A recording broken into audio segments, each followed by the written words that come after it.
siempre he visto a las Fuerzas Armadas maltratadas por el estamento político. Yo creo que nosotros, el Ejército Español, las Fuerzas Armadas Españolas, todavía no nos hemos enterado de que somos unas Fuerzas Armadas profesionales.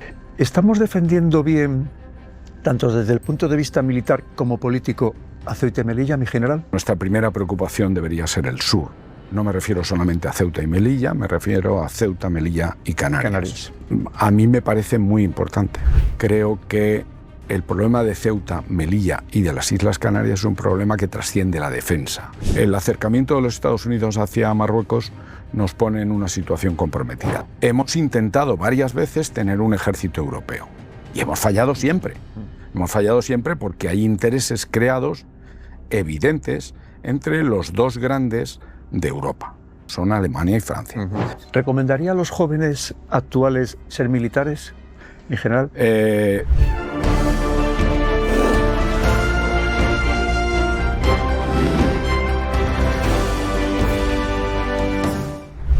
Queridos amigos, bienvenidos al canal del Coronel. Aquí siempre traemos a los mejores de los mejores para hablarnos de los temas que toquen. Pero en este caso os puedo decir que efectivamente es el mejor sobre los mejores. Tenemos ni más ni menos que el placer, el lujo, el gran privilegio de tener hoy con nosotros en el canal del Coronel a un general de 4 estrellas, lo que en España llamamos general de ejército. Estamos hablando del general don Fernando Alejandre. Don Fernando Alejandre fue jefe del Estado Mayor de la Defensa recientemente aquí en España y evidentemente es una persona que conoce muy bien todo el plano, no solamente nacional, sino internacional, todo el tema de la geopolítica, porque obviamente os podéis imaginar, queridos amigos, que para llegar a general de ejército, general de 4 estrellas, no puede ser cualquiera, tiene que ser una persona absolutamente excepcional. Así que tiene muchísimas cosas que contarnos, de muchos aspectos, y para nosotros es un privilegio, como os digo, un honor, una auténtica maravilla poder tener con nosotros en el canal del Coronel al general de ejército don Fernando Alejandre. Mi general, al orden de vuecencia, bienvenido al canal. ¿Cómo estás, Pedro? Mi general, pues lo primero que le preguntaría es ¿cómo llega un militar a general de ejército, al general de 4 estrellas? Por casualidad, Pedro, y eso lo sabes mejor que yo. Un militar llega a este tipo de puestos por casualidad, porque está en el sitio adecuado en el momento oportuno. Y eso es lo que pasó en mi caso. O sea, yo estaba fuera de España en aquel momento, pero llegó un ministro, una ministra en este caso, que tenía mucho interés en impulsar la imagen de España y el peso y la relevancia de España en el extranjero. Al juntarse todos esos factores y tras una charla con ella, pues decidió que era yo. Cosa que nadie creía y de hecho he comprobado porque luego he visto apuestas en las que yo no figuraba.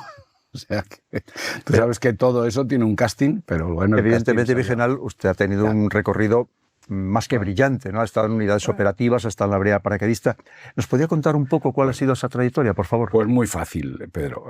Yo salgo de la academia, como tú recuerdas, en el año 79, soy de la 34 promoción. Entonces, en el año 79... pido destino a la brigada paracaidista, donde estoy destinado de teniente y prácticamente todo el empleo de capitán. Hay un periodo recién ascendido en el que me voy a Jerez de la Frontera, pero vuelvo prácticamente al año y poco, vuelvo a mandar la que había sido mi compañía, que era la compañía de zapadores de la brigada paracaidista. Y en ella entonces se podía estar mucho más tiempo que ahora.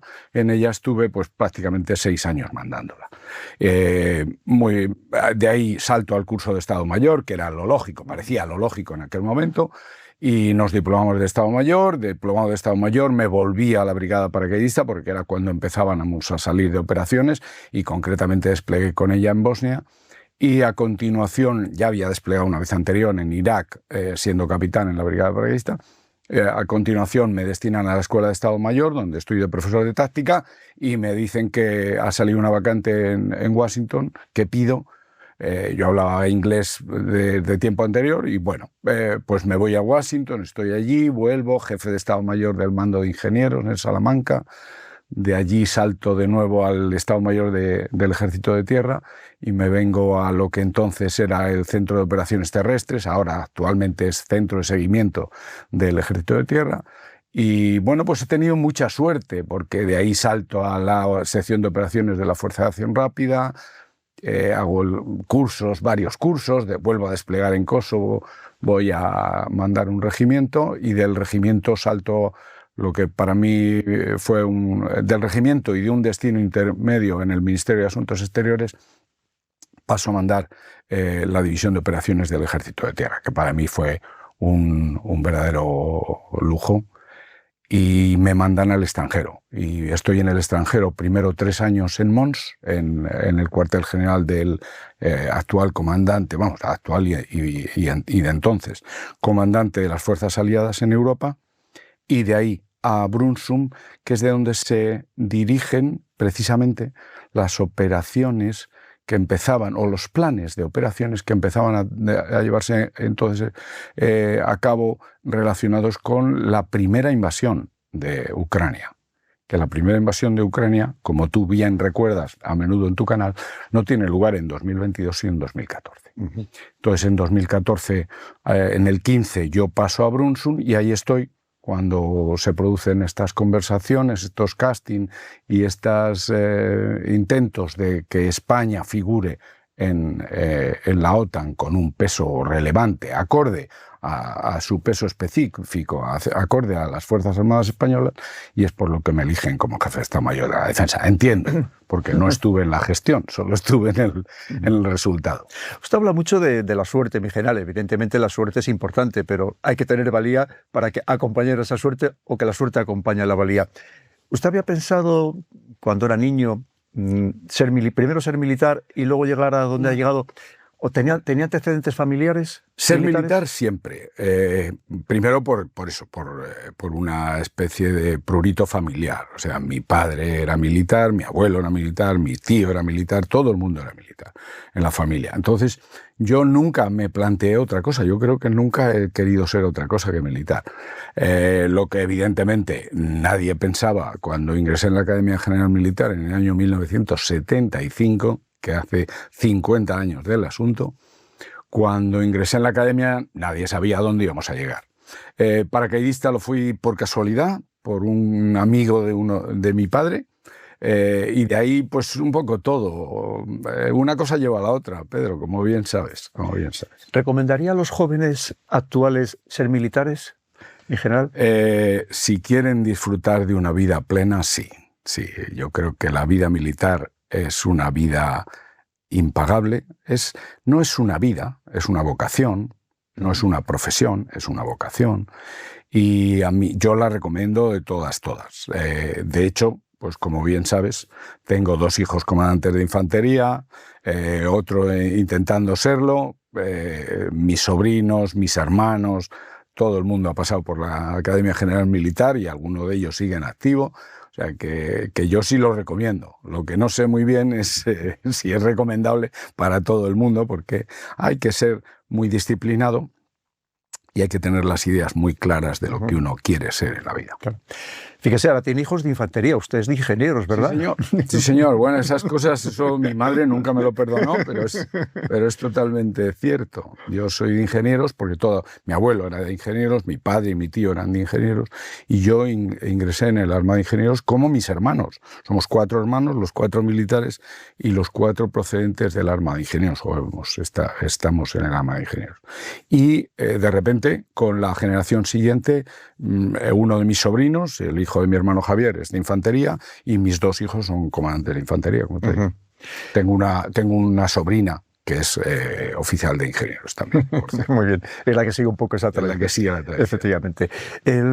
Mi general, usted estando como jefe de Estado Mayor de la Defensa, para el que no lo sepa, es el que más manda de todas las Fuerzas Armadas. Por supuesto, el primero es Su Majestad el Rey, luego el ministro o ministra de Defensa, y el siguiente, el militar que más manda en todos los ejércitos, es el jefe de Estado Mayor de la Defensa. Usted hizo una defensa, valga la redundancia, muy encendida, muy digna, muy honrada, ante el Congreso de los Diputados, precisamente de las Fuerzas Armadas Españolas, exigiendo lo que todos pensamos que es absolutamente fundamental. Y además, si me permitís, queridos amigos, quiero hacer un pequeño inciso, porque muchas veces se habla de esto, bueno, el que llega a general es porque está haciendo la pelota a los políticos, porque ha sabido hacer un poco el politiqueo, o lo han elegido los políticos, incluso a veces que a lo mejor podía alguien pensar en contra de la opinión de los militares. os puedo garantizar, queridos amigos, que no es el caso en absoluto del general de ejército Alejandre. El general de ejército Alejandre, si ha llegado a jefe de Estado Mayor de la Defensa, os puedo garantizar que no ha sido por hacer la pelota a ningún político en absoluto. Y como nos va a contar, esa defensa encendida que hizo precisamente de los ejércitos en el Congreso de los Diputados. ¿Qué sucedió en aquel momento? Yo llevaba relativamente poco tiempo en la jefatura de Estado Mayor. Y como hablábamos hace un momento, yo salí de la academia en 1979. Siempre he visto a las Fuerzas Armadas maltratadas por el estamento político. Siempre. No de palabra, sino de hecho, en los presupuestos. Siempre he visto que era muy fácil para el estamento político el aplicar las reducciones de presupuesto primero en las Fuerzas Armadas. Era consciente de lo que nos había costado la crisis de 2006, la crisis de 2012, los programas especiales de armamento, todas aquellas cosas. Entonces creí que tenía obligación de, en el marco, cuando uno se supone que se está dirigiendo a las personas que en el Congreso de los Diputados van a poder influir sobre las dotaciones, los presupuestos, sobre las Fuerzas Armadas y sobre la seguridad y la defensa, pues creí que tenía la obligación de recordar cómo eran las cosas. Creo que coincidirán conmigo en afirmar que España no invierte en la seguridad global la parte que le corresponde y que, como posteriormente razonaré, lo compensamos parcialmente tratando de participar en diversas operaciones de mantenimiento de la paz, pero que lo hacemos a costa de un gran esfuerzo de sus militares y, en cierto modo, también a costa de la operatividad global de las Fuerzas Armadas. Y eso es lo que hice. No hice nada extraordinario. Lo único que hice fue llevar un discurso organizado en torno a lo que nos estaba costando la falta de presupuesto en defensa. Ten en cuenta que cuando yo llego a la jefatura de Estado Mayor, en el año 2017, la inversión española en defensa era muy inferior al 1%, estaba ligeramente por encima del 0,9%, 0,91, 0,92, y aquello no daba más de sí. Yo creí que había llegado el momento de decir que no se puede hacer más con menos, como hemos oído en muchas ocasiones. Creí que era el momento de recordarles lo que, con lo menos que nos daban, nos estábamos viendo obligados a hacer. Y eso fue lo que dije. Puedo decir que no gustó mucho, pero también puedo decir que lo dije con toda normalidad. Lo dije en 2017, que yo creo que ya fue en 2018, lo dije en 2019, exactamente igual, con gobiernos de dos colores diferentes. ¿Usted cumplió con su obligación? Yo creo que cumplí con mi obligación y con sinceridad jamás fui apercibido ni vi la tarjeta amarilla. ¿Qué estaba peor, el ejército de tierra, la armada, el ejército del aire? ¿Dónde había mayores deficiencias, mi general? Yo supongo, Pedro, que por mi propia ascendencia, ¿no? Yo soy de tierra y he sido de tierra toda la vida. De hecho, el Estado Mayor de la Defensa fue mi primer destino conjunto. Yo nunca había estado en un destino conjunto. Hasta llegar a eso siempre había sido terrícola. En aquel momento a mí me dolía mucho más la situación del ejército de tierra. No obstante, creo que si algo puedo decirte es que lo que aprendí en esos 2 años y 9 meses que fui jefe de Estado Mayor de la Defensa, lo que aprendí gracias a la gente con la que contaba en el Estado Mayor de la Defensa fue a mantener un cierto equilibrio. Estaba mucho peor, creo que estaba mucho peor y creo que sigue estándolo el ejército de tierra por errores cometidos en los últimos 15, 20 años que son de todos conocidos. Pero creo que durante mi tiempo de servicio como jefe de Estado Mayor de la Defensa, aunque dejé lo suficientemente clara la situación del ejército de tierra, creo que lo que busqué fue proteger a los 3 ejércitos, sino por igual, de forma equitativa. ¿Cree usted en general que la sociedad conoce bien ahora mismo la función que realizan los militares? No, Pedro, no. Escribí un libro para reivindicar esto, porque creo que titula el libro, perdón. El libro, lo sabes de sobra, se titula Rey servido y patria honrada. Un libro que recomiendo a todos vosotros, queridos amigos. Y que es un libro que en realidad lo que es lo que pone el subtítulo, es una visión de la defensa de España, porque yo creía que debía dejar como legado lo que yo había visto durante el mi tiempo de servicio, que no se restringe a los 2 años y 9 meses que fui jefe de Estado Mayor, sino que va desde que ingresé en la Academia General Militar. Entonces dejé en ese libro plasmado una de las cosas que a mí más me preocupa, y es la enorme separación que hay entre la sociedad y los que la sirven con las armas en la mano. Yo creo que es un caso paradigmático y además de muy difícil traslación o reproducción fuera de nuestras fronteras. En Francia sería impensable, en Inglaterra o en el Reino Unido no te quiero ni contar, y en Estados Unidos, que por suerte he vivido en ellos y he tenido la oportunidad de conocer en profundidad, pues todavía mayor. Es más difícil de interpretar que al soldado se le mantenga como un apestado dentro de la sociedad española. Pero es así, es así. Tiene una serie de razones, algunas de ellas trato de exponer en mi libro, y otras pues supongo que ni siquiera yo me habré dado cuenta, o vamos, ni siquiera yo, nadie nos habremos dado cuenta, pero algún día aparecerán. Hay una separación intelectual y moral entre las Fuerzas Armadas Españolas y la sociedad a la que sirven y en la que se imbrican. No hemos acertado en difundir esta cultura de defensa, aunque se ha invertido dinero, pero no se ha hecho a lo mejor bien. No lo hemos hecho nada bien. No lo hemos hecho nada bien, porque la cultura de defensa al final es hemos aplicado todos estos planes de apoyo de la cultura de defensa cuando ya es tarde. Esto lo reivindico también en el libro, y tú me has oído en foros, incluido en las Cortes Generales, delante del Congreso de los Diputados o de su Comisión de Defensa, lo volví a recoger. Creo que hemos hecho algo mal, y es que nosotros nos vamos a técnicas finalistas, es decir, nos vamos a dar clases a las universidades, nos vamos a dar clase a posgrado, cuando la necesidad de imbricar la defensa y la seguridad nacional es una cuestión moral que debe afectar a los niños cuando están en el colegio. Y para eso, muchas veces, y yo soy padre y he dado clases en colegios en los que mis hijos asistían, he dado charlas y tal, y yo siempre pensé que era ridículo, que aquello no servía para absolutamente nada. Es el profesor el que tiene que explicar la importancia de la defensa y la importancia de mantener segura la nación. Y eso es algo que en España, por lo que sea, se considera tabú.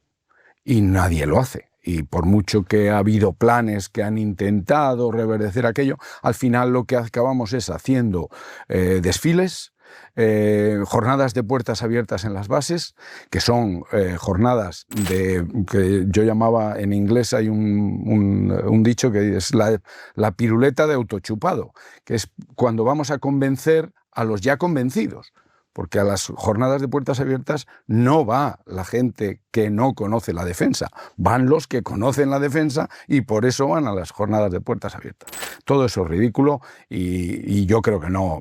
Bueno, no es que sea ridículo, es un buen intento, pero un intento que se ha quedado corto, porque nos falla el escalón anterior, que es el de la educación infantil y primaria. O sea, hay que empezar desde abajo.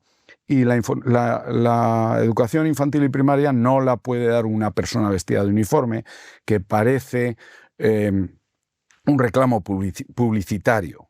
Tiene que ser dada por los propios profesores, que deberían creer en ello. Claro. A lo mejor ahí empezamos a encontrar los problemas. Efectivamente, yo lo viví estando destinado en el ministerio, como esas conferencias se daban a los ya convencidos, prácticamente, no a personas que había que convencer. Y como usted bien ha dicho, también lo viví como se intentó incluir en los libros de texto de los niños precisamente la cultura de defensa, y por cuestiones políticas fue absolutamente... Un desastre sin paliativos. Pero fíjese, es tan importante lo que acaba de decir mi general, si me lo permite, que yo también quise ser siempre militar, a pesar de que no tengo familia militar, y lo que me terminó de convencer, alguna vez se lo he contado a mis queridos amigos, a mis seguidores, fue precisamente una visita a la que me llevó el colegio, al entonces CIR del Ferral, en León, donde además tuve la oportunidad de disparar con una ametralladora MG y dije, esto es lo mío. Y a partir de ese momento ya lo tengo absolutamente claro, para que veamos lo importante que es. Pero eso hay que hacerlo, no sé qué edad tenías tú en aquella visita, pero hay que hacerlo... 12 años. 12 años, claro.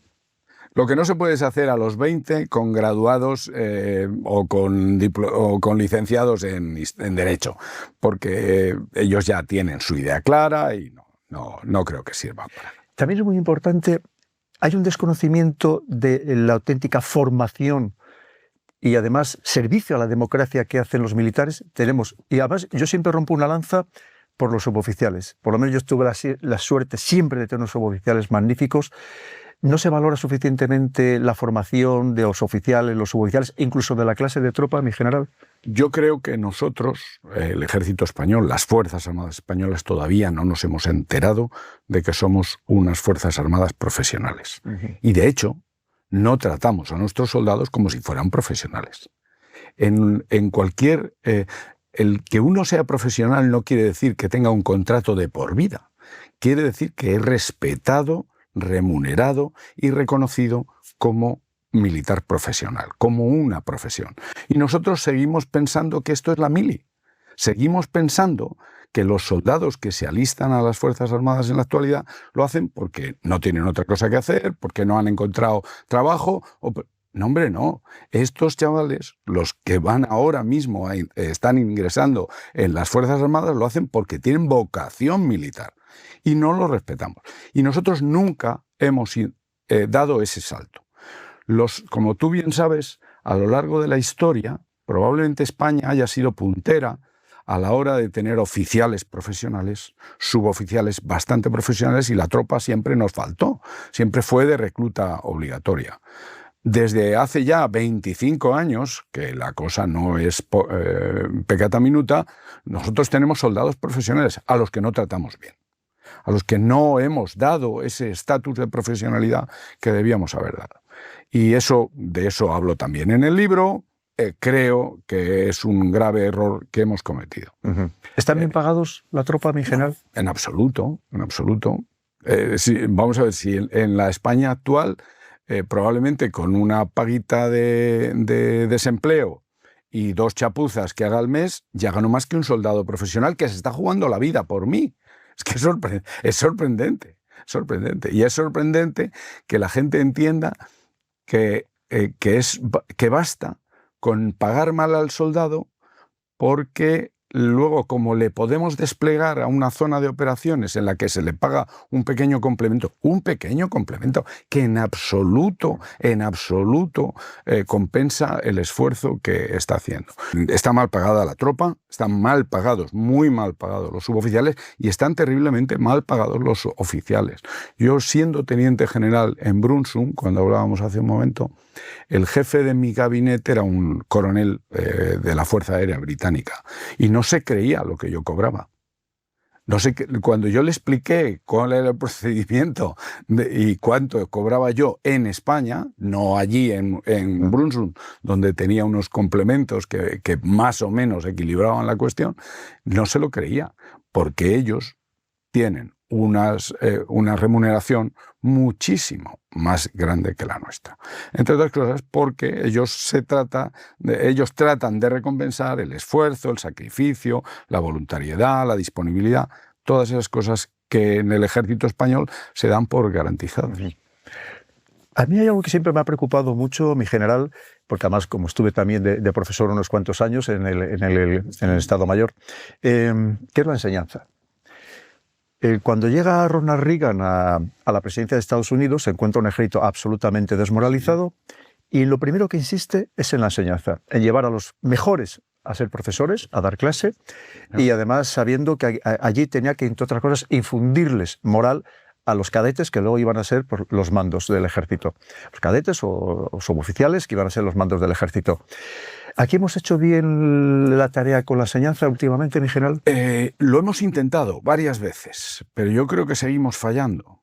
Varias veces hemos intentado que nuestros oficiales, fundamentalmente, porque nadie se ha atrevido a tocar a los suboficiales ni a determinados estamentos, pero sí hemos intentado que fundamentalmente los capitanes que mandasen compañía una vez que acabaran un ciclo de mando de compañía, llevarlos de profesor. Lo que pasa es que eso, al final, tiene un pequeño problema, y es que se olvida de las familias que están pegadas a ellas. Entonces, mis 2 hijos han sido profesores en la Academia de Infantería en Toledo, pero nadie ha tenido en cuenta que un joven capitán que acababa de mandar una compañía, que había estado desplegando en operaciones, que volvía con esa experiencia, para mandarlo a un puesto de enseñanza, deberíamos de alguna forma pagar compensar ese sacrificio. Y además valorar el puesto. Y valorar el puesto. Y valorar el puesto. Y eso, lamentablemente, no siempre lo hacemos. No siempre lo hacemos. Y en alguno de los intentos recientes que ha hecho el mando de personal del Ejército de Tierra, que es del que ahora me estoy refiriendo, porque es el ejemplo que tengo en la mente ahora, no hemos sido capaces, no lo hemos hecho bien. ¿Y esto de adaptarnos al Plan Bolonia en el sentido de tener que estudiar una ingeniería a la fuerza? Que usted, por ejemplo, es de un arma, digamos, técnica, pero las armas combatientes, lo que siempre se ha llamado las armas combatientes, infantería, caballería, probablemente tener una ingeniería no nos sirva absolutamente para nada. Para nadie, a nadie, ni a los de ingenieros, ni a los de artillería, ni a los de transmisiones, ni a los de infantería nos sirve para nada el doble grado. Creo que el doble grado fue un error descomunal que se tomó a principios del siglo, un error descomunal provocado. No lo he entendido nunca muy bien, pero creo que había incluso algo de algún pozo de complejo de inferioridad o algo parecido que hizo que de repente quisiéramos que los oficiales tuvieran un doble grado, olvidándonos o quizá mirando ejemplos de fuera, cuando las sociedades no son... tú no puedes... traducir sociedades. No puedes traducir la sociedad americana y la sociedad española, la sociedad británica y la española. Somos totalmente intraducibles. Entonces, intentar traducir el sistema de enseñanza sin haber traducido la sociedad es imposible. En España, el oficial o el suboficial, cuando entra en las Fuerzas Armadas, es porque se plantea el estar en las Fuerzas Armadas toda su vida. No un cuarto de hora, ni 8 años, ni 15 años. Y no va a ejercer como ingeniero industrial nunca en su vida. Entre otras cosas porque nadie puede ejercer una carrera 15 años después de haberse graduado sin haber estado todo el día haciendo números y todo el día haciendo cálculos. Es imposible, nadie.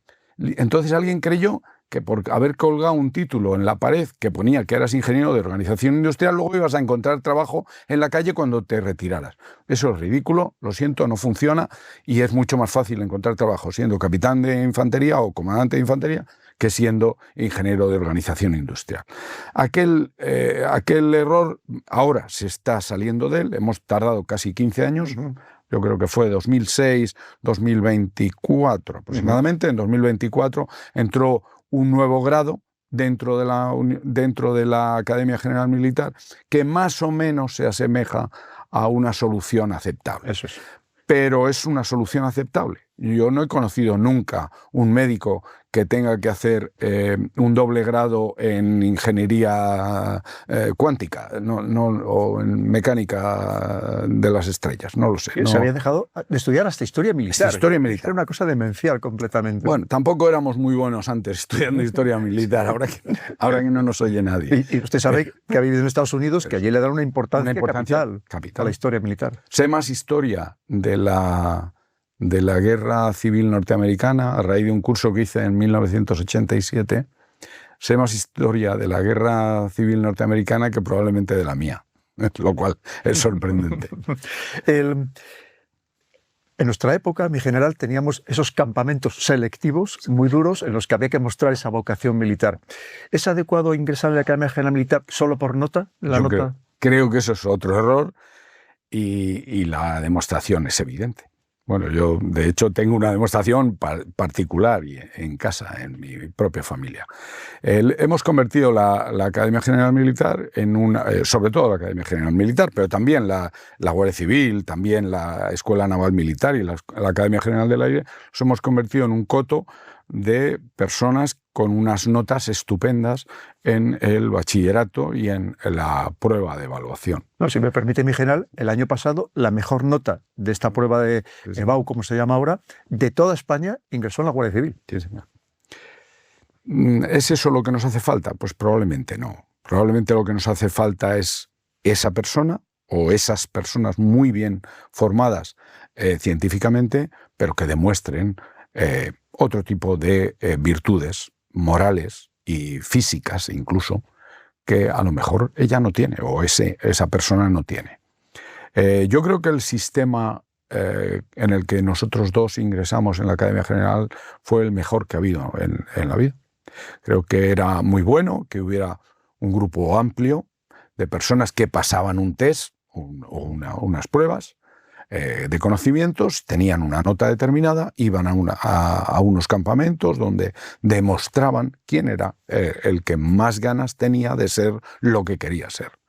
Y se iba haciendo un filtro a lo largo de un plazo de tiempo, que en mi caso fue de un año, pero que nos colocaba en una muy buena posición de salida. Yo creo que ahora que se habla tanto del rearme, el rearme moral no se ha tocado todavía. Efectivamente, ahora estamos hablando de invertir mucho dinero, además de manera muy urgente, parece que corre muchísima prisa de repente. Que además, esa es la cuestión, si lo hacemos de verdaderamente para defender nuestros intereses o es porque nos están ordenando que esto lo hagamos. El de esta prisa ahora en gastar tantísimo dinero. Y a mí, efectivamente, me llama mucho la atención, si me permite, mi general, que hay una inversión en material, pero en ningún sitio se ha hablado de la parte humana. Nadie habla de la parte humana, nadie habla de la parte moral. Es correcto. Nadie habla de recuperar la conciencia nacional. Nadie habla de eso. Todo el mundo habla de un plan por el cual vamos a llegar a un porcentaje del PIB, como si el porcentaje del PIB pudiera determinar la capacidad de vencer, la voluntad de resistir, la resiliencia. Todas esas cosas que hemos aprendido a lo largo de los años y que hemos manejado y que tenemos perfectamente claras, pues de repente todo queda en planes, pues eso, que hacen que la industria de defensa supongo que estará entusiasmada con el asunto, pero los militares seguimos escépticos. De hecho, Pedro, mi coronel, yo no he visto todavía que vaya a aumentar el número de carros o que vayamos a cambiar los carros por unos nuevos. No he visto que vayamos a tener mejores barcos, no he visto que vayamos a mejorar nuestros aviones, no he visto el número de soldados, no sé cuántas brigadas hacen falta, cuántas divisiones. Supongo que, supongo no, sé seguro que en el Estado Mayor de la Defensa sí lo saben, pero no veo cómo los planes del Ministerio o los planes de defensa cuadran con ese plan general que al final son números, porcentajes e inversiones. Claro. Es verdad que se hace especial hincapié, de hecho ahora mismo ya dicen que se van a invertir más de 1.000 millones en el ámbito de la ciberdefensa, de la ciberseguridad. Y de hecho tenemos en las Fuerzas Armadas ahí este mando conjunto del ciberespacio, que es absolutamente esencial. Hoy en día es tan importante un soldado como un cibersoldado, mi general. Es igual de importante o más.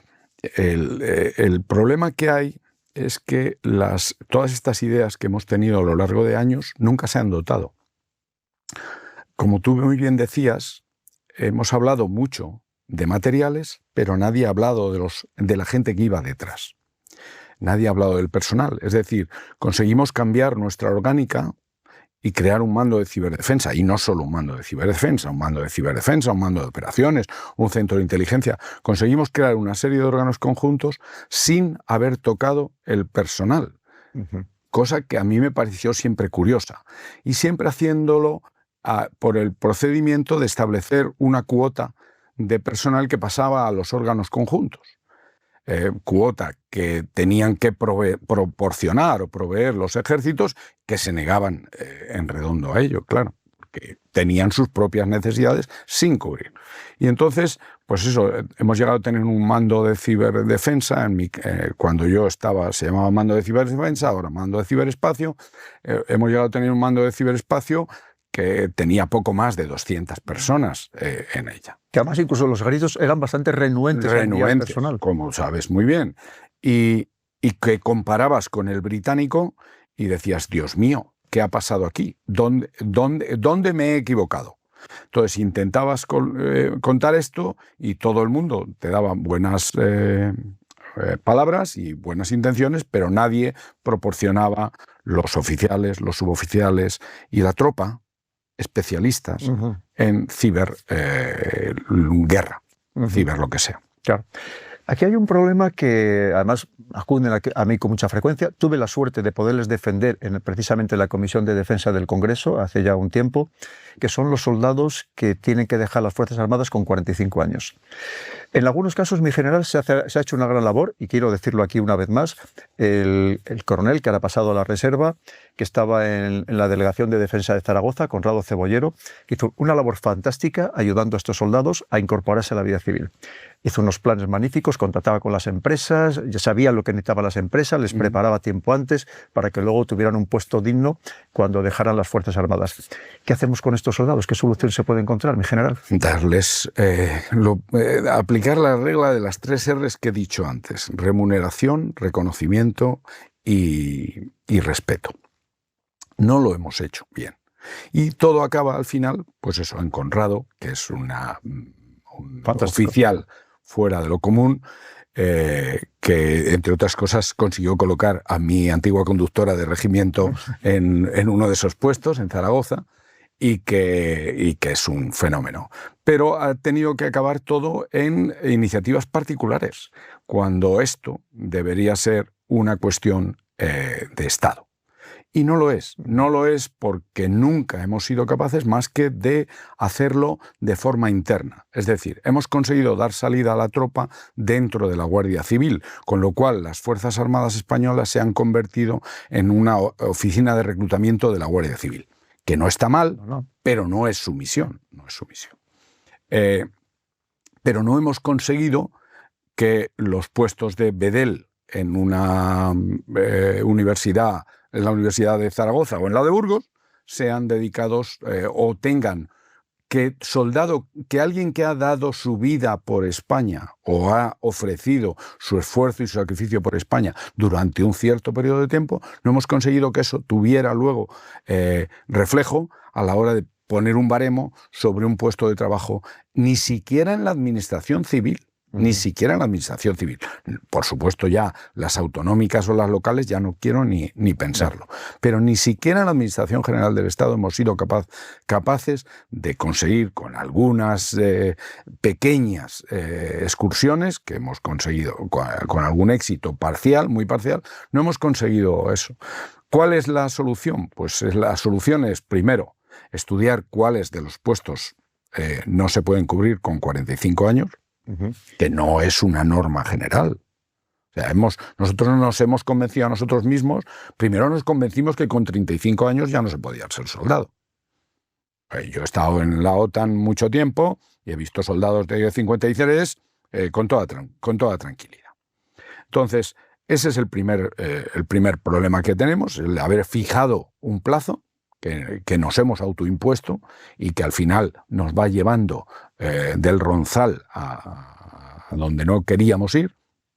Y luego el no haber sido capaz de dar ese respeto y ese reconocimiento post-remuneración a los soldados. Es decir, que una persona pueda aplicar a un puesto en el ayuntamiento de Seseña, usando como background, usando como eso, su hoja de servicios en las Fuerzas Armadas. Claro, eso no se puede hacer. Cuando en además España. Aquí tenemos una suerte que, como tenemos unos informes anuales, periódicos, que se nos evalúa completamente, es bien fácil. Sería bien fácil. Esta persona es magnífica, porque aquí durante 20 años ha demostrado y todos los comandos garantizan que... Pero eso, que en Estados Unidos que se aplica diariamente en Estados Unidos, aquí es totalmente imposible. Claro. ¿Estamos defendiendo bien, tanto desde el punto de vista militar como político, a Ceuta y Melilla, mi general? Bueno, esa es una muy buena pregunta.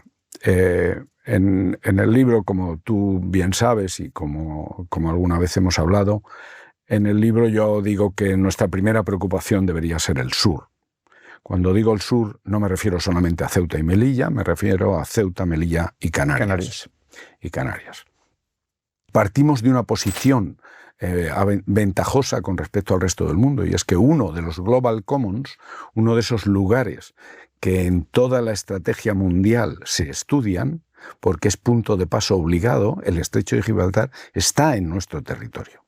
Y sin embargo, aquí no lo reconocemos, no nos damos cuenta de la importancia fundamental que tiene que el sur, la costa sur de Andalucía y las ciudades de Ceuta y Melilla sean los puntos desde los que se controla el paso por el Estrecho de Gibraltar. Eso, combinado con la situación del mejor portaaviones que ha habido en la historia de la humanidad, que son las Islas Canarias, nos da una posición de privilegio que nadie aquí ha respetado. Nadie en España ha sido consciente de su importancia.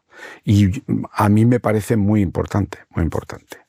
¿Estamos defendiendo bien Ceuta-Melilla? Yo creo que no. Creo que no, lo he dicho en el libro. Creo que el problema de Ceuta, Melilla y de las Islas Canarias es un problema que trasciende la defensa y que entra de lleno en el ámbito de la seguridad. Y en la seguridad no entran solamente los militares, entran los militares, los guardias civiles, los policías nacionales, los médicos, los electricistas, entra un montón de gente. Y lamentablemente para nosotros, en Ceuta y en Melilla, no hay una intención de que haya unos planes globales de defensa de las ciudades de Ceuta y Melilla ni del archipiélago canario. En esos sitios hay planes de defensa que se estudian y se mantienen, pero el resto del Estado en esas dos ciudades y en el archipiélago van a lo suyo sin que haya ninguna conexión. Y creo que eso es un verdadero problema. Y que eso algún día nos costará un disgusto. Mi general, cuando aquí tuvimos la cumbre de la OTAN en España recientemente, ¿era el momento adecuado para haber exigido que Ceuta y Melilla estuvieran bajo el paraguas de la OTAN? El momento adecuado fue en 1982, cuando ingresamos, pero yo creo que en aquel momento, con los líos internos, y no sé si alguno de nuestros compañeros cayó o no cayó en aquello. El hecho es que nosotros sabíamos perfectamente que el Tratado del Atlántico Norte cubre la parte que cubre y dice claramente que son solamente la parte que está en el Atlántico, claro está, por eso es del Atlántico, y en Europa. Y nos olvidamos de que había dos ciudades en la costa norte de África, cosa que no olvidaron los franceses cuando ingresaron 20 años antes que nosotros en la OTAN, porque la Argelia francesa fue parte de la Alianza Atlántica. Y nosotros no nos dimos cuenta, no lo sé. ¿Podíamos haber utilizado ese momento? Pues yo creo que ese o cualquier otro. Hemos podido utilizar muchos. Igual que hemos podido utilizar el Brexit para colocarnos mejor en nuestra situación en el Estrecho de Gibraltar, pues hemos podido utilizar esa herramienta para cualquiera.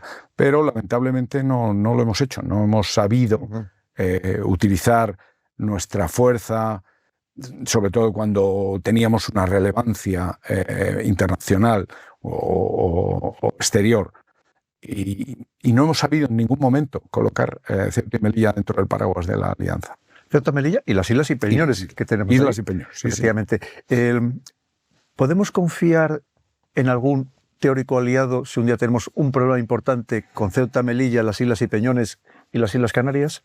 Tenemos un problema, y es que el acercamiento de los Estados Unidos hacia Marruecos, por una cosa muy fácil de entender o muy fácil de explicar, que son los acuerdos de Abraham, el acercamiento de los Estados Unidos hacia Marruecos nos pone en una situación comprometida. Desde mi punto de vista, en una situación comprometida.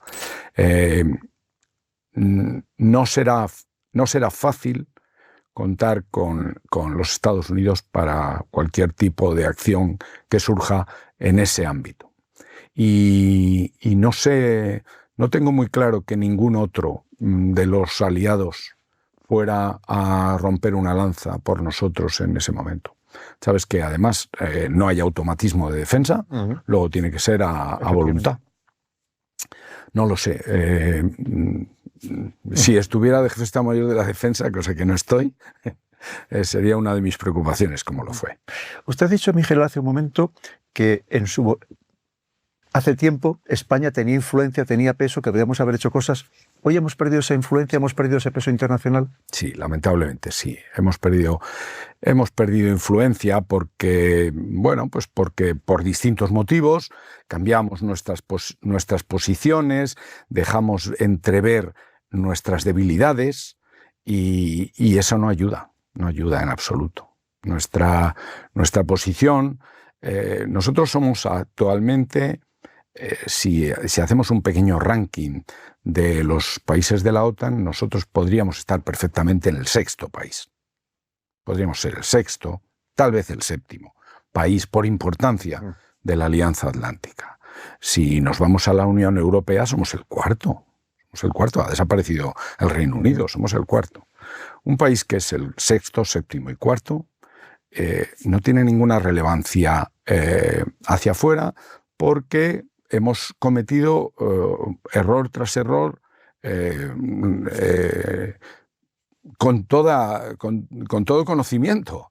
Y claro, si el 6º país figura el último en inversión de defensa, pues eso hace que el resto de los países nos miren con cierto recelo. Si a eso le añadimos otro tipo de circunstancias, como un cambio de posición con respecto a Marruecos, el reciente descubrimiento que hemos hecho de que Israel es el peor de los enemigos de Occidente y tal, pues claro, todo eso provoca tensiones de todo tipo. Aquí se llegó a hablar que con la llegada de Trump podía romperse la OTAN, es decir, que Estados Unidos llegara a abandonar la OTAN. ¿Usted cree que podría haber una OTAN sin Estados Unidos, mi general? Sin Estados Unidos, tal y como está ahora mismo la OTAN, sin Estados Unidos la OTAN es inexistente. Pero yo además niego la mayor. O sea, yo creo que sigo bastante de cerca la política estadounidense. Creo que ni Donald Trump ni su vicepresidente han pretendido jamás sacarnos de la OTAN. Lo que sí que han dicho claramente es cuál es su enemigo. Y eso, Pedro, tenemos que entenderlo. Ellos tienen clara la idea de cuál es el enemigo. Yo creo que tienen razón, pero eso ya forma parte de otra discusión. Lo que no me cabe la menor duda es de que la OTAN seguirá viva si Europa quiere. Pero Europa ha estado jugando el papel de vasallo de los Estados Unidos desde que acabó la Segunda Guerra Mundial. Tú y yo recordamos perfectamente cuando dibujamos lo de los pilares, los 2 pilares del vínculo transatlántico. Pero el pilar de aquel lado, del Atlántico, siempre ha estado ahí. El que no estaba era el de este lado. Nunca hemos conseguido que Europa tuviera una mentalidad de defensa.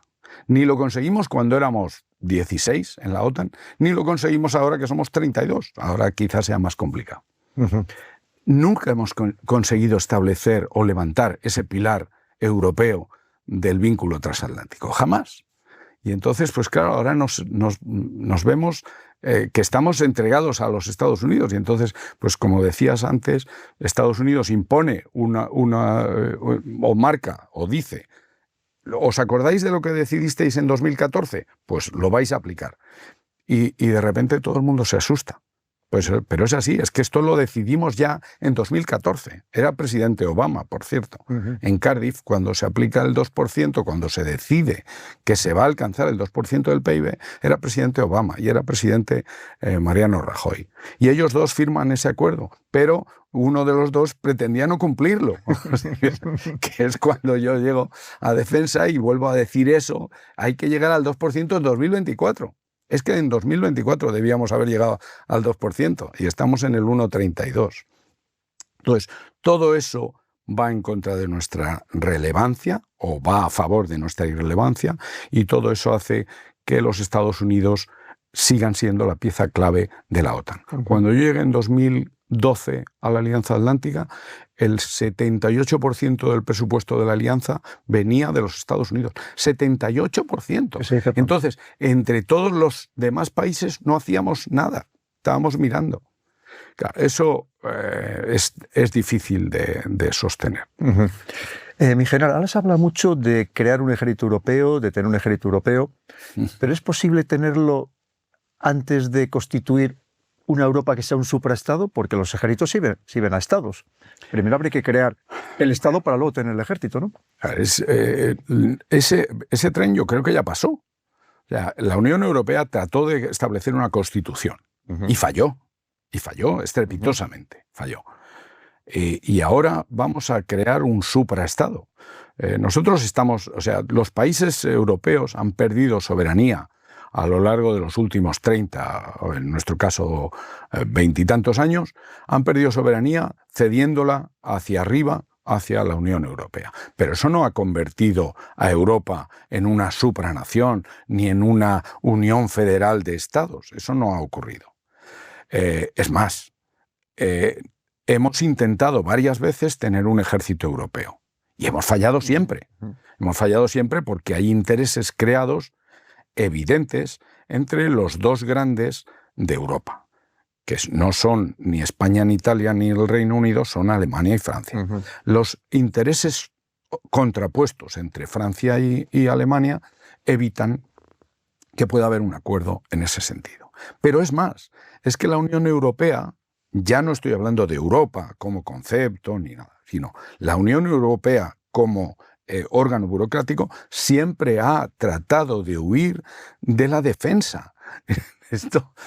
He formado parte del Comité Militar de la Unión durante 2 años y 9 meses y he visto las reuniones y he estado allí. Nadie quería tener un órgano de mando. Entre otras cosas porque la primera pregunta que se plantearía es ¿quién lo manda? El órgano de mando. Con la OTAN no hubo ningún problema, porque nosotros inmediatamente dijimos, el que más pone, paga, el que paga, pone manda. El jefe. Y se acabó la historia. Y entonces siempre hemos tenido un SACEUR, en este caso, comandante supremo de las fuerzas aliadas en Europa, un SACEUR que es americano. En su momento, si equilibráramos los dos pilares, podríamos reivindicar que fuera un británico o un español. Pero por el momento es imposible, porque claro, la defensa de Europa, lamentablemente para nosotros, radica en el otro lado del Océano Atlántico. La Unión Europea jamás ha querido tener un órgano como el SACEUR, ni un órgano como, ni una persona como el SACEUR, ni un órgano como el cuartel general que existe, como bien sabes, en Mons, en Bélgica, y que dirige las operaciones de la Alianza Atlántica. La Unión Europea ha rehuido, pero ha rehuido es profeso, el crear un órgano que pudiera mandar las operaciones de la propia Unión Europea. Y esto hay algún compañero tuyo y mío que podría escribir verdaderos legajos al respecto. Nunca hemos querido. Creamos un cuerpo de ejército europeo y entonces, como recordarás, y lo establecimos en Estrasburgo y seguimos perteneciendo a él, y entonces ahí conseguimos unir a Alemania, Francia, fundamentalmente, y luego algunos países más.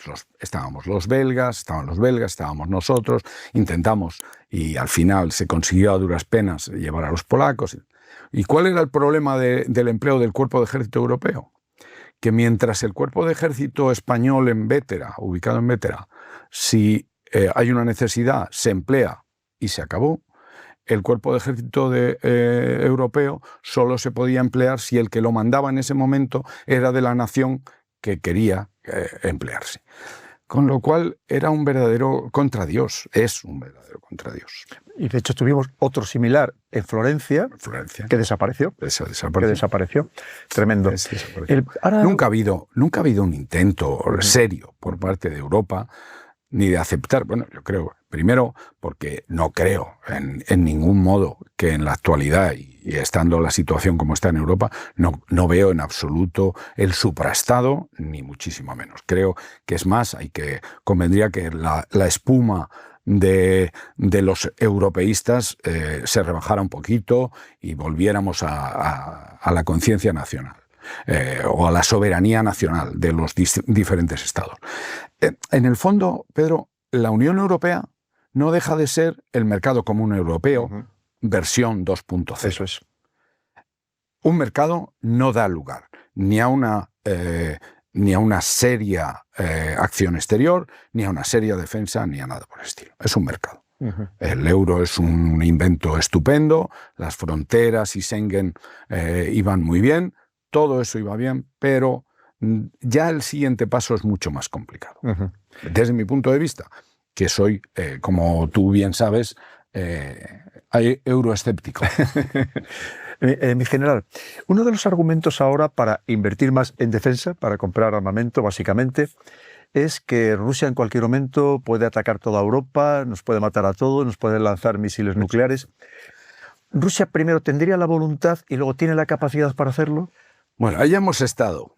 Cuando tú y yo salimos de la academia, los carros soviéticos, yo me preparé toda mi vida en el curso de Estado Mayor defendiéndome de carros soviéticos que iban a bajar por el puerto de Somosierra en dirección a Madrid. Eso ya lo hemos vivido. Y hacer las maniobras aquellas con el EPI y la mascarilla, porque en cualquier momento nos iban a lanzar un ataque nuclear. Un ataque nuclear terrible y tal. Bueno, y todo aquello en el 1991, de repente se cayó un muro y descubrimos que detrás no había nada absolutamente de eso. Es decir, nosotros ya hemos pasado por aquí. Yo dudo mucho que la Rusia actual tenga ese tipo de veleidades y tenga ese tipo de capacidad. Tiene capacidad nuclear. Eso es un verdadero problema, porque la capacidad nuclear hace que todo se dispare. O sea, las capacidades convencionales pueden mantenernos en un ten con ten, pero la capacidad nuclear no. La capacidad nuclear, si se inicia la guerra nuclear, esto es el Holocausto y se acabó la presente historia. Yo no veo, ni he visto a lo largo de estos últimos años a Putin con veleidades hacia el botón rojo, ni creo que en la actualidad las vaya a tener. Creo que está jugando sus bazas, creo que las está jugando bastante bien. Creo que, gracias a Dios, ha llegado ahora a la arena internacional una persona que se va a hacer respetar, pero aquí hay mucho más en juego que, desde luego, los carros cruzando la brecha de Fulda, en la que hemos defendido frecuentemente. Esto cuando la brecha de Fulda ahora resulta que está en mitad de Alemania. ¿Cuántas maniobras sobre el ¿Cuántas maniobras hicimos defendiendo la brecha de Fulda? Totalmente, mi general. Claramente el gran adversario de Estados Unidos es China, por muchos motivos. Sí, señor. Trump es una causa o una consecuencia. Es decir, ¿era el revulsivo que necesitaba Estados Unidos para intentar no perder más influencia, más poder en el mundo frente a esa China que le estaba comiendo terreno? Que China era enemigo de los Estados Unidos lo vimos hace ya veintitantos años. Yo, con sinceridad, estuve destinado en Estados Unidos a finales del siglo pasado, el 95 al 98, y ya entonces se olía el tufillo de que ellos empezaban a cambiar el centro de gravedad, ya ha caído el muro de Berlín, empezaban a cambiar su centro de gravedad de la Europa postsoviética hacia el Pacífico. Yo creo que desde entonces debimos prever que esto iba a llegar a la actualidad. Pero aparte de esto, hemos visto varios cambios en China muy recientes. Hemos visto como un ejército defensivo que tenían a principios del siglo XXI. Principios del siglo XXI el ejército popular chino era fundamentalmente defensivo y de repente hemos visto cómo crecían unidades, divisiones acorazadas y cuerpos de ejército acorazados. Hemos visto submarinos. Hemos visto portaaviones. Los portaaviones y los submarinos normalmente no son muy defensivos. Infantería marina. Hemos visto capacidad de proyección de infantería marina. O sea, China ha cambiado su seña de identidad militar. Pero aparte de esto, ha cambiado su seña de identidad político y económica. El corredor que va desde Djibouti hasta Senegal en África, que he visitado con cierta frecuencia mientras era jefe de Estado Mayor de la Defensa, daba miedo, con sinceridad. Daba miedo ver la implantación china en una serie de países que, como digo, pues van en un corredor muy amplio por debajo del Sahel. Todo eso ha ayudado a que China haya ocupado un puesto que quizá no le correspondía. China es un gigante tecnológico y todo esto ha provocado una reacción. La reacción ha llegado con Trump. Yo creo que no es una mala cuestión, no es una mala, o sea, desde el punto de vista occidental, no es una mala gestión la de que Donald Trump marque límites a ese poderío chino y que desde el principio haya dicho que para él su verdadero enemigo es China. El único problema es que esto nos pone en una muy mala situación. Nos pone en una muy mala situación porque ahí pueden saltar chispas y puede ocurrir cualquier cosa. Tenemos el riesgo de Taiwán. No sabemos cuál va a ser la reacción norteamericana en un hipotético movimiento chino hacia su antigua isla. Y eso nos pone en una mala situación. Creo que nos pone a todo Occidente en mala situación. Ahora, yo creo que Donald Trump lo que hace es aceptar el reto y decir, hasta aquí hemos llegado. ¿Tendrá suerte? ¿Tendrá eso? Pues no lo sé. También hay una cosa que me preocupa siempre con respecto a los gigantes tecnológicos. Y es que nosotros vivimos, y eso acabamos de hablar de ello, nosotros vivimos la Rusia esa que daba mucho miedo y luego era un gigante con pies de barro.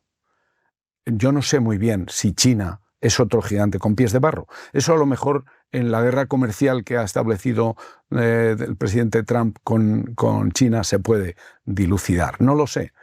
Pero desde luego lo que está claro es que hay un enfrentamiento abierto entre China y los Estados Unidos y que la hegemonía mundial se juega allí, en el Pacífico, no aquí, no en Europa.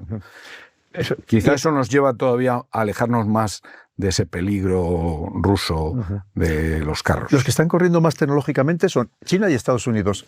¿Dónde estamos quedando Europa en general? En ningún sitio, porque hace tiempo decidimos deslocalizar toda nuestra producción y dejar que otros produjeran por nosotros. Hemos conseguido no saber hacer mascarillas de respiración. Países con una experiencia textil como la de España, que tenía fábricas en Cataluña al empezar el siglo XX para dar y repartir mascarillas en toda Europa. Bueno, pues hemos descubierto que no somos capaces de hacer mascarillas, nos las tiene que hacer alguien en China. Pero no es solo la mascarilla, que es un ejemplo absurdo. Es el abuso de las tierras raras, ese cinturón de seda que te decía hace un momento, que va desde Djibouti hasta Senegal. Ahí los chinos están sacando tierras raras porque ellos quieren especializarse en ese comercio del chip, comercio de los componentes tecnológicos que algún día nos pueden hacer mucha falta. Y tenemos ejemplos a diario. Hablando de esa desindustrialización en general, España fue una potencia de producción militar, de industria militar tremenda, ¿verdad? Y se desmontó buena parte. Se desmontó. De repente descubrimos que no queríamos no queríamos fabricar nuestros propios fusiles, no queríamos tener nuestras propias pólvoras. Nuestras pólvoras, como tú sabes mejor que yo. Ni cartuchería. Ni cartuchería. Un país que exportaba fusiles a todo el mundo y ahora los tiene que comprar en Alemania, por cierto, made in China, como nos descuidemos, o made in algún sitio diferente.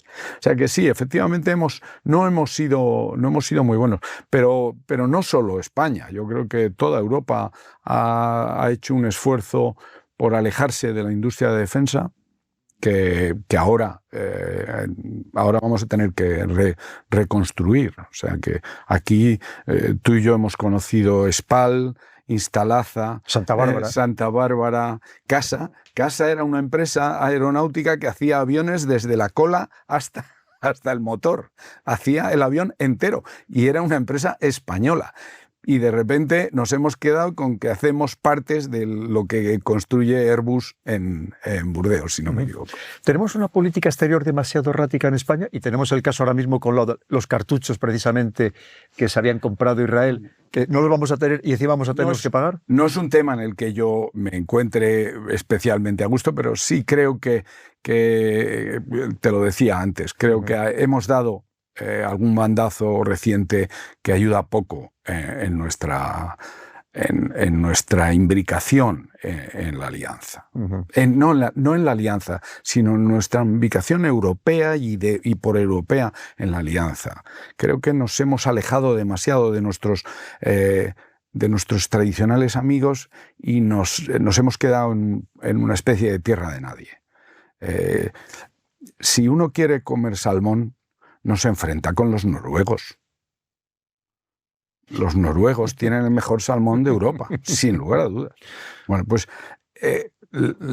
antes hablabas de los desarrollos tecnológicos. Los desarrollos tecnológicos se producen en 3 o 4 puntos del mundo. Muy pocos. Es preciso llevarse bien con los que de los productores tienen cierta afinidad filosófica, cultural y de todo tipo con respecto a nosotros, que yo creo que son evidentemente los Estados Unidos, pero también es Israel. Israel es una potencia tecnológica y en el terreno de los armamentos es una potencia tecnológica de primer orden. O ciberseguridad, por ejemplo. O sea, hay muy pocas industrias de defensa que no hayan aprendido algo de algún desarrollo israelí en los últimos 50 años. Tema de drones. Drones, pioneros. Lanzamisiles, ciberdefensa, comunicaciones. Entonces, como te decía antes, si quieres salmón, no te enfades con los noruegos. Precisamente hablando de Israel, el Oriente Próximo sigue siendo un verdadero polvorín. Estamos hablando de Israel, que podemos llevarlo hasta Yemen, con lo que está pasando con los hutis, está hay una verdadera guerra. Se acaba de destruir todo el aeropuerto de Sanaa, el aeropuerto principal, con todos los aviones que había allí en tierra. Estamos hablando de Líbano, estamos hablando de Siria, otro verdadero polvorín que sigue estando tremendamente inestable. ¿Usted ve alguna solución a corto plazo a todo lo que está pasando en el Oriente Próximo, en general? Desde mi punto de vista, y esto lo he dicho en alguna conferencia, en alguna charla, la única solución que tiene Occidente en Oriente Próximo, que no es Oriente Medio, que para nosotros es el Oriente Próximo, la única solución que tiene es apoyar al único país que nos da ciertas garantías y evitar que aquello se convierta en un polvorín, cosa muy difícil porque ya lo es. Cosa muy difícil porque ya lo es. De todos modos, ahí hemos hecho todas las cosas mal que podíamos haber hecho, las hemos hecho. No ahora. Las llevamos haciendo desde la invasión de Kuwait por Saddam Hussein en el año 91. O sea que llevamos muchos años haciendo cosas mal en esa parte del mundo. Y optimismo ninguno. Optimismo ninguno, y sabes que en el capítulo que dedico a amenazas en el libro trato concretamente la de Oriente Próximo, porque creo que es un verdadero polvorín. Y evidentemente el libro lo escribí antes de los atentados de Hamás del día 7 de octubre, por lo cual pues esto no ha hecho más que agravar la situación en la actualidad, cuando todavía los hutis no se atrevían a disparar misiles sobre barcos que atravesaran el Mar Rojo, como hacen en la actualidad. Hay una diplomacia que a lo mejor es muy poco conocida por nuestros seguidores, que es la diplomacia de defensa, que es muy importante. Aquí, por ejemplo, traemos a España para que se les impartan cursos a muchos de nuestros hermanos hispanoamericanos, pero yo no sé si usted coincide conmigo, mi general, que igual cometemos un error, que solo traemos a determinados países dependiendo de las circunstancias políticas, es decir, dependiendo del gobierno que en ese momento hay allí y dependiendo del gobierno que tenemos nosotros aquí. ¿No deberíamos traer a todos de todos los países permanentemente? Porque al final eso es crear madre, porque los gobiernos cambian, pero lo que no cambia son los países. Sin lugar a dudas, Pedro. Nosotros, la diplomacia de defensa se basa en traer gente aquí y en proyectar gente. Correcto. Cuando nosotros proyectamos gente, de repente decidimos que una u otra agregaduría de defensa tiene menos importancia que la de al lado, cosa que es muy difícil de sostener, porque los agregados de defensa en los distintos países son la primera herramienta de inteligencia, la primera herramienta de relación, es un verdadero y me sale asset, un verdadero recurso a la hora de proyectar capacidad de defensa y capacidad de influencia. Y eso normalmente en España no le hacemos caso. No somos conscientes de la importancia que tienen las secretarías de defensa en las distintas embajadas en ese tema de la diplomacia de defensa. Y luego, con respecto a lo de traer a nuestro país a oficiales, pues es evidente. Hemos dejado en mi curso de Estado Mayor había un oficial marroquí, que es compañero mío del curso. Y había nicaragüenses, del mismo modo que había americanos y franceses. Yo creo que eso es una de las mejores herramientas y que lamentablemente para nosotros, pues como es un problema de encajar número de alumnos en una clase determinada, pues está sujeto a los vaivenes de la política, cosa que me parece poco. Y sobre todo con nuestros hermanos de los países de América, que además hay otro problema, que es que luego no mantenemos los contactos, cosas que otros países sí saben hacer muy bien, aunque sea solamente para felicitarte el día de la fiesta nacional o el día de tu cumpleaños. Aquí no lo hacemos. Pero efectivamente, ya para ir terminando, mi general, que no quiero molestarle más, que sé que es una persona ocupada, si usted ahora mismo fuera otra vez jefe del Estado Mayor de la Defensa, ¿en qué insistiría para mejorar España? Educación, parte humana, la parte moral, cómo construir, de cierto modo, nexos entre todos los españoles, a lo mejor propugnar otra vez la vuelta del servicio militar obligatorio, en qué material exactamente insistiría, carros de combate, los vehículos estos de 8 ruedas que tanta falta nos hacen, en fin, ¿en qué insistiría, mi general? Bueno, esa es la pregunta del millón, porque yo creo que a lo largo del rato que por cierto ha sido muy agradable o está siendo muy agradable, por lo cual no tienes que tener prisa ninguna, creo que hemos hablado de todo ello. Pero yo creo que lo más importante es el rearme moral. Creo que cuando una nación como la nuestra empieza a no creer en sí misma, cuando empieza a creer que es un sumatorio de naciones o cosas parecidas, creo que está dando los signos suficientes, está enviando las señales suficientes como para que cualquiera del entorno cercano nos vea como un posible peligro. No creo que eso sea bueno y creo que lo primero que hay que buscar es un rearme moral.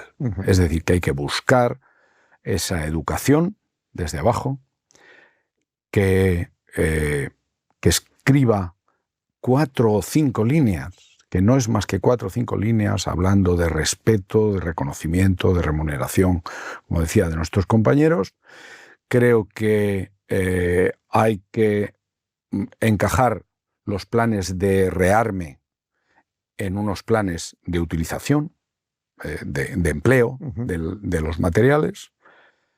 Creo que de ahí se sacará, si hacen falta más carros, más 8x8 o menos barcos o más aviones, que no sé, no tengo muy claro que en la actualidad eso es lo que alumbre los planes, los que vemos en la prensa. Y luego creo fundamentalmente, pues eso, que hay que rearmarse moralmente y volver a creer en nosotros mismos, cosa que en la que recientemente pues hemos dejado de creer en nosotros mismos.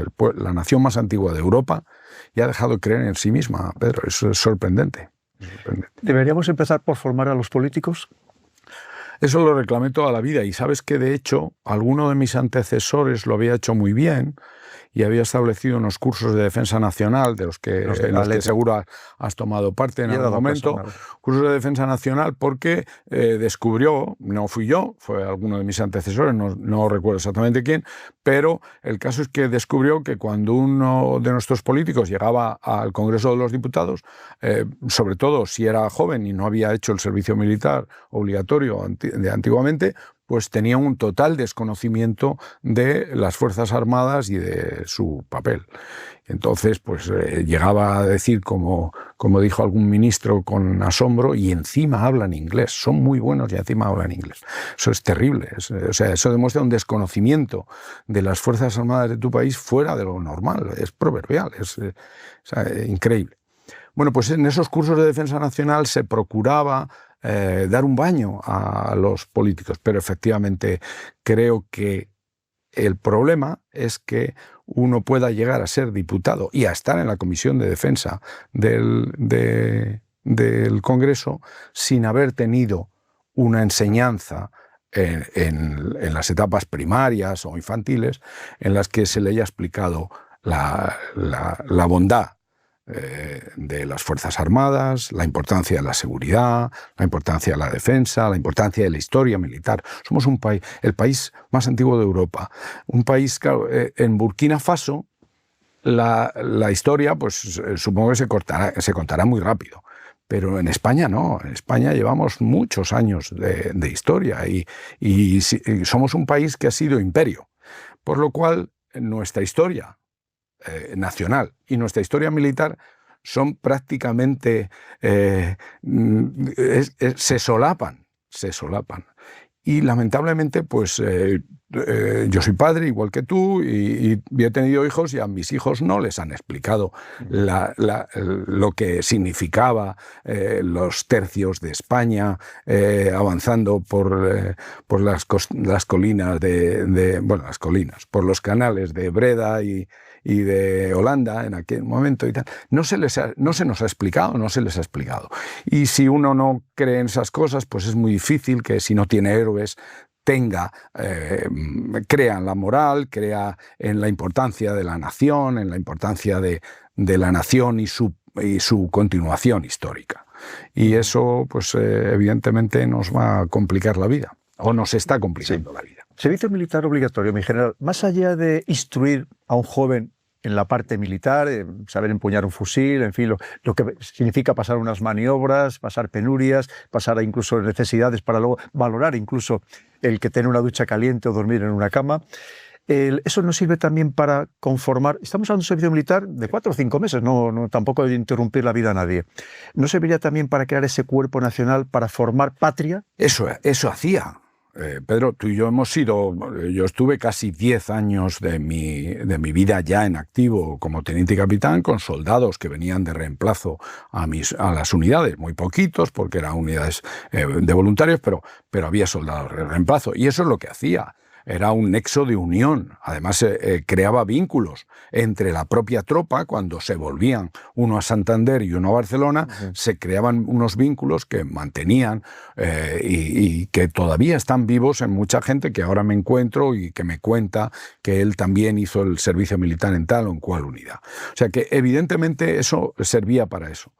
El único problema es que, como tú recordarás perfectamente, porque eso nos coge a los dos jóvenes oficiales, eso acabó siendo un arma boomerang, acabó siendo culpa nuestra, culpa de los militares. Es decir, que había servicio militar porque nosotros existíamos. No era así. Había defensa y la defensa exigía en aquel momento, y gracias a la Revolución Francesa, por cierto, que no fue un invento de los Austrias ni de los Borbones, gracias a la Revolución Francesa habíamos conseguido crear una masa de un pueblo en armas. Y eso era lo que hacíamos. Nosotros traíamos a soldados, la nación traía soldados a las Fuerzas Armadas para que se les educara, se les convenciera de la importancia y se les instruyera militarmente. El único problema es que los ejércitos del siglo XXI son tan tecnificados que es muy difícil conseguirles un encaje a esos soldados en esas Fuerzas Armadas. Ahora, yo siempre he creído que deberíamos establecer un tipo de servicio que permitiera al español rearmarse moralmente. Si hemos partido de esa enseñanza infantil y primaria y llegamos a los 20 años y nos juntamos todos en unos pequeños campamentos en los cuales, pues eso, podamos aprender 4 cosas básicas. El único problema es que eso no lo pueden pagar ni las Fuerzas Armadas ni su prestigio, que eran los que estaban pagando el servicio militar obligatorio, que desmontó desmontó no, puso en suspenso, como recuerdas, el presidente Aznar al comienzo del siglo XXI.